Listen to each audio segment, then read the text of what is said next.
Hindustan Petroleum raising money to fund its expansion. Yes, what we have learned is that Hindustan Petroleum Board has approved the proposal to raise as much as 5,000 crore rupees in tranches. Now, if we look at this financial year, they could raise up to 2,000 crore rupees, but this proposal would actually depend on when the company needs that money.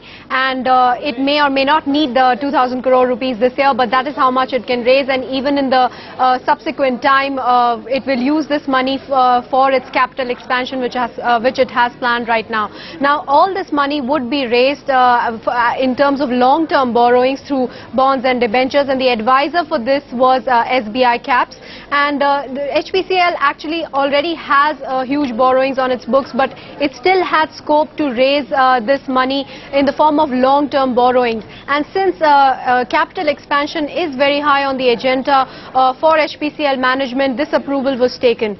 So if you look at some of their plans that they have right now is basically capacity addition at their refineries. For example, most of its refineries are running at full capacities. If we look at Mumbai refinery, there is no scope to add any more capacity there due to space constraints.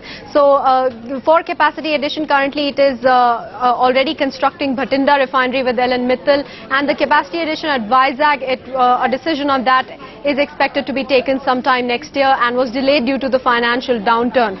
So it's not just in fact capacity addition, but also expansion of their retail chain, retail outlets which they want to penetrate in rural India. So with all these plans, HPCL is expected to raise this money as and when it needs in due course of time. Okay, Ruchita, thank you very much.